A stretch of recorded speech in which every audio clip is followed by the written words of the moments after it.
Assalamualaikum warahmatullahi wabarakatuh. Perkenalkan, nama saya Sahal Mahfud, kelas 12 TPSM 1, nomor absen 33. Assalamualaikum Pak, saya dari SMK Negeri 2 Kendal akan sedikit bertanya tentang pemilu. Sebelumnya boleh kenalan dulu sama Bapak siapa dan di desa bertugas sebagai apa? Saya dengan Fajar Ramudi di desa sebagai PPS Desa Korolangan. Apakah Bapak kenal dengan caleg atau anggota dewan di tempat Bapak? Ya, untuk caleg sendiri di kecamatan sendiri khususnya untuk caleg ada satu nama yang sudah rilis, itu ada Roni Sulistyo dari fraksi PKB, dan untuk caleg di Dapil 6 sendiri ada beberapa. Yang pertama di Kecamatan Jepering ada satu, itu dari P3 ada Pak siapa itu namanya, Pak Irwan dari P3, dan ada di Kecamatan Kangkung ada Bapak Haji Makmun itu dari fraksi PKB, dan di Rawasari khususnya ada dua dewan. Yang pertama dari PKB ada Pak Zainuddin, yang kedua ada Bapak Suyuti dari fraksi PDI. Berapa total RT di tempat Bapak tinggal? Kalau di Korolangannya sendiri ada 16 RT, ya 16 RT. Berapa total RW di tempat Bapak tinggal? Kalau RW ada 8. Berapa total kelurahan atau desa di wilayah domisili Bapak? Kalau di Korolangannya sendiri ada 2 kelurahan itu yang atau bisa disebut Gebang, itu ada 2, yang pertama Gebang 1 dan juga Gebang 2. Berapa jumlah pemilih pemilu untuk setiap TPS? Kalau di TPS Korolangannya itu ada 16 TPS. Kalau per TPS itu ada di desa ada 12 TPS. Kalau untuk per TPS ada kurang lebih 200 sampai 300. Mengapa Bapak tertarik menjadi anggota PPS kelurahan atau desa?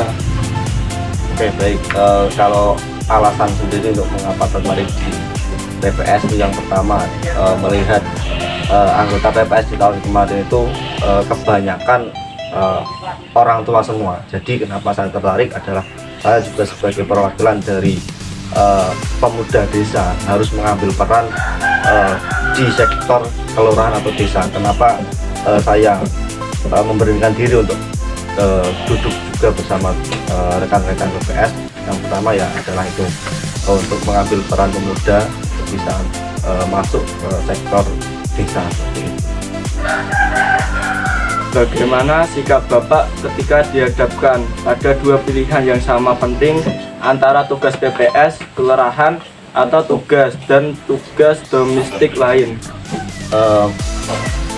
Mungkin untuk ketika dihadapkan dengan 2 kepentingan, saya akan mengutamakan kepentingan yang di PPS terlebih dahulu. Kenapa?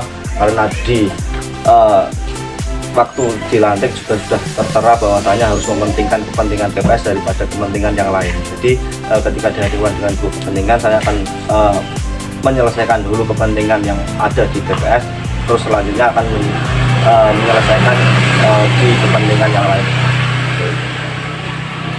Kontribusi apa yang bisa Bapak berikan jika terpilih menjadi anggota PPS? Oke, baik. Mungkin saya akan berdedikasi lebih untuk desa, terutama untuk di bidang penyelenggaraan pemilu untuk tahun 2024. Sebisa mungkin akan menyukseskan pemilu di tahun 2024 itu. Apakah Bapak siap apabila dibutuhkan pada waktu-waktu tertentu di luar jam kerja? Saya siap sekali, karena kan kesibukan saya juga pekerjaan juga freelance, jadi tidak ada kepentingan yang mendesak. Insya Allah saya sendiri bisa langsung melaksanakan itu. Apa yang Bapak ketahui tentang PPS kelurahan atau desa di jajaran pengawas pemilu? Kalau yang saya ketahui sendiri itu PPS bertugas sebagai panitia penyelenggara pemilu. Yang kedua, menjaga dan juga mensukseskan pemilu di tahun 2024, yang mana itu ada 5 pemilihan, itu ada presiden dan juga wakil presiden, DPR RI, DPD, DPRD provinsi, dan juga DPRD kota daerah. Sekian sedikit pertanyaan yang bisa saya sampaikan, kurang lebihnya mohon maaf. Ya. Wassalamualaikum warahmatullahi wabarakatuh. Waalaikumsalam.